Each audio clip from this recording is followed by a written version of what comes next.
Your kick-ass off-season lesson number 1. Realignment. That's a big word, Jordan. That can be a woo-woo word a little bit. Is that something that is something that companies do or brands do? That's not something I do, or that's something that yoga instructors do. I don't do realignment, Jordan. So yes, you do. You do, and you need to find some realignment in your life. This is the downtime. This is the off season. This is the time for you to breathe. So I want you to find the pillars in your life. And what do I mean by pillars?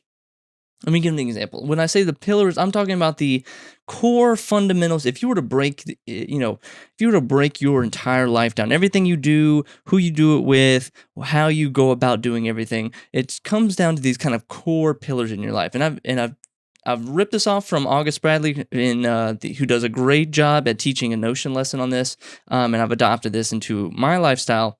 For me, it's like learning, content creation, family, branding and audience, product development. Like, these are my core pillars of my business, of my life, and everything that I do, I can categorize it all into these. Some or one or all of these categories. So what are yours? So do you value learning? Is content creation part of it?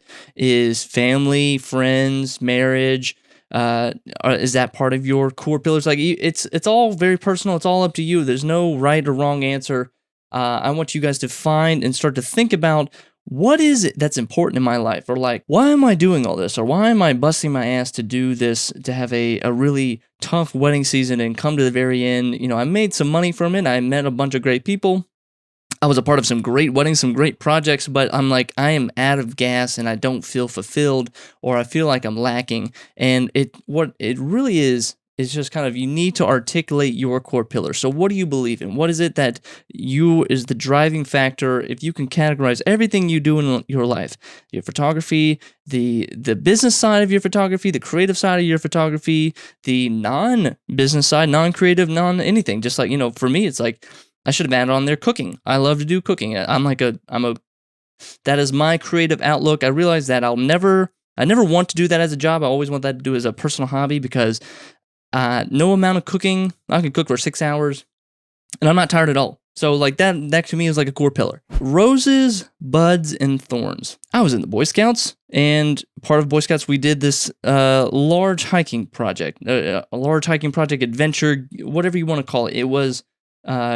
We went out into the desert, we went out to New Mexico, and we could choose a couple different excursions, but the excursion that we chose to do were 110 miles in 10 days. We would hike all day.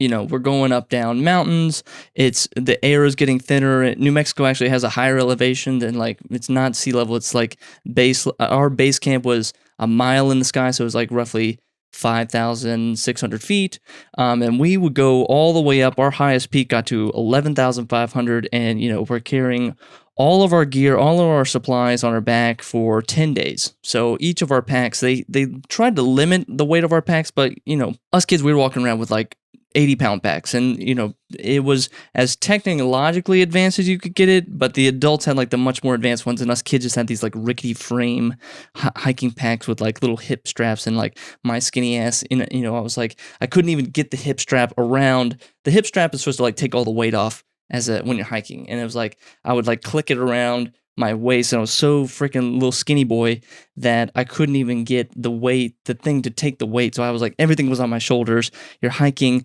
and you're just like, you're tired, and you feel like the day just goes by, and and we did it. We made it through. All my friends, we got to the very end, but at the end of each night, like, we had, they give you this kind of like orientation, and you're like, they kind of, the first 2 days, you go with a scout guide, someone that works there.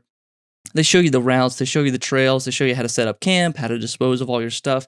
And then they go into like this it felt very meditative.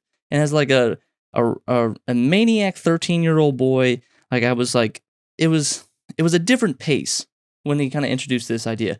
And so each night around the fire, we'd finish cooking, we'd gather around, and, there's nothing to do. We don't have our Game Boys, we don't have our cell phones.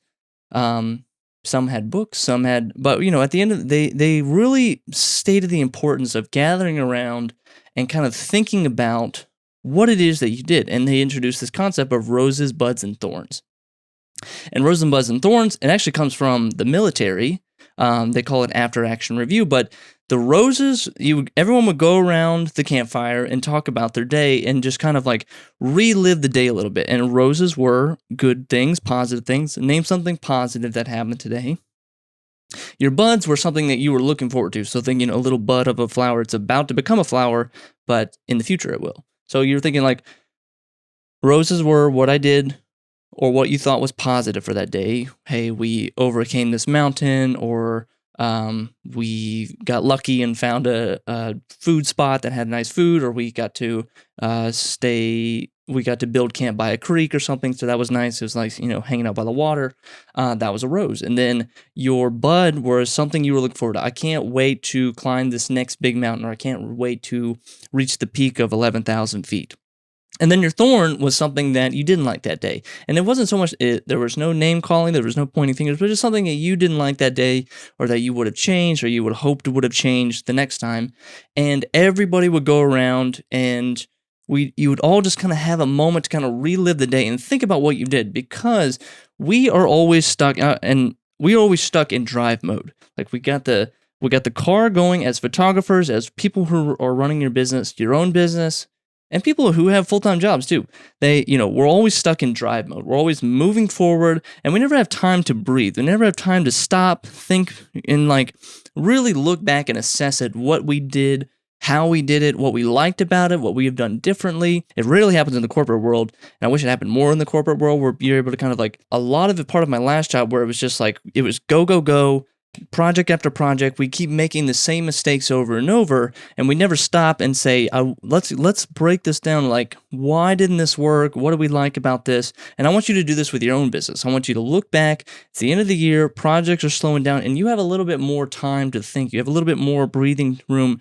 Yeah, you still got some work. Maybe you still got some edit projects coming in, but I want you to kind of deliberately space out your schedule for the next few weeks in the off season, where you are able to think about what did I like about this year, or what am I looking forward to for 2021, or what did I not like about this season, or what clients did I not like? Why did I not like these clients? Why did I not like this project? Or what about the payment? Or do I need to change something? Do I need to change my systems? To kind of put an official name to it, after action reviews, AARs. There's always an acronym for everything in the military. I would recommend you start to implement these. I try to do these after every single project. Every client project I have that is significant enough to call for it, I like to do an after-action review, not with the client, just with myself, to say, here's what we did, really write it all down, articulate it, so that I could say, this is what I like, this is what I didn't like, so that I could start to recognize patterns and see what is working, what kind of clients I'm attracted to, what kind of projects I'm attracted to, and I can start to say, okay, do I want to keep doing this? Is this something I like to do? And then, of course, it's the end of the year. I'm talking about my yearly review. My yearly review is coming up here in a couple weeks. If you had a full-time job, your employer would do this in some form or fashion, whether it's a quarterly goal or a yearly goal or monthly goal. But try to build in these systems. And again, go check out August Bradley on YouTube. He has a whole Notion, basically has a whole Notion course on how to set up a quarterly review, where you're tracking your days, you're tracking your weeks, tracking your months and quarters, and then it all kind of bundles into a yearly review where you're able to sit back and say, this is what I did, this is what I liked, this is what I didn't like,